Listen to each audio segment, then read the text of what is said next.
ये ठंड के कपड़े बांटने जाते हैं तो ये बच्चा मिला, इसके माता पिता दोनों नहीं, और ये बच्चा ना चल पाता था, घसीटता था, और रो के इसने इतना कहा कि मेरा कोई नहीं है, मैं क्या करूं। हम लोग बड़ी असमंजस की स्थिति में रहते हैं। मैं निर्णय लेती हूँ जैसे तो कि ये बच्चे हैं जितने हमारे, ये बच्चे थोड़ा सा कि किस तरीके से हम मेंटेन करेंगे। हम इसको लेके आ गए और इसका माता पिता वगैरह कोई नहीं है, 8 महीने से यहीं पर है।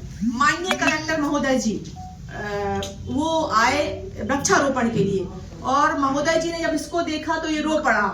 तो मेरे पास शब्द नहीं है ये कहने के लिए कि पूरी व्यवस्था माननीय कलेक्टर सर के द्वारा की गई है। इस बच्चे को रोज हॉस्पिटल फिजियो के लिए ले जाया जा रहा है, मेडिकल फैसिलिटी, यहाँ तक कि उसके ड्राई फ्रूट से लेकर जो व्यवस्था है कलेक्टर महोदय ने अपने खुद के उस पे इसकी पूरी व्यवस्थाएं करी है। आज ये बच्चा चलने लगा, ये जिंदगी दी गई कलेक्टर सर की है। मैं स्पष्ट तौर पे कहूंगी ये बच्चा अगर चल पा रहा है तो केवल कलेक्टर सर के कारण चल पा रहा है, क्योंकि हम हिम्मत हारते हैं, हमारे पास कोई सपोर्ट नहीं रहता, तो कहीं ना कहीं हमें लगता है हम कैसे कर पाएंगे, पर कोई ना कोई दूत तो उतर के आता है, कोई ना कोई साथी उतर के आता है जो मदद करता है, और वो इस बच्चे को चलाने में कलेक्टर सर का हाथ है। हम तो सिर्फ माध्यम है, क्योंकि हमारे पास इतना अमाउंट नहीं रहता कि हम किसी की ऐसे मदद कर पाए, क्योंकि रोज इसको हम लोग हॉस्पिटल भेजते हैं, हॉस्पिटल से आता है, इसकी लगातार मेडिसिन भी चल रही है, और मेडिसिन चलने के साथ इसका आहार की भी बात हुई कि इसका स्पेशल ट्रीटमेंट, ड्राई फ्रूट चाहिए, रोज फ्रूट्स चाहिए, कहीं ना कहीं चाहिए।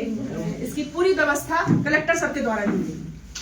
तो मैं तो यही कहूंगी कि हमारे बीच में ऐसा प्रशासन की डोर ऐसे अधिकारी के हाथ में है कि हम में से जो जो चाहेगा वो बिल्कुल हो सकता है। बस ये होना चाहिए कि हमारा खुद का वो अंदर से जो हम कर रहे हैं उसमें एक वो होना चाहिए, कहना चाहिए, हिम्मत होनी चाहिए। सर तक अगर बात पहुंचती है तो बिल्कुल मदद करते हैं। और हमने सर से कहा नहीं था, सर की केवल आंखें इस पे पड़ी थी, एक निगाह पड़ी थी कि ये बच्चा है, अनाथ है, इसका कोई नहीं है, और आज यही है, और ये हम लोग का बेटा बन गया है, अब तो पूरी जिंदगी यहीं रहेगा, है ना कमलेश? इसकी आंखों में आंसू देख के सर को लगा कि इसके लिए कुछ करना चाहिए। बड़ी रात भर सो नहीं पाया जी, तखा का रहने वाला है, इसके माँ बाप नहीं है, ये छत से गिर गया था, इसकी रीढ़ की हड्डी आई थी, और मैं आपको वो फुटेज दे रही हूँ जिसमें घसीटता था, मतलब जिस तरीके से अभी ड्रामा चल रहा है इसी तरीके से ये चल रहा था। गोदी में लाया इसको, अपने पास जो भी सेवा के अवसर आ रहे हैं, जो कन्या विवाह है ये भी एक सेवा का अवसर है कि उनका कोई नहीं, और इनका भी फिजियो से संभव है क्या कुछ?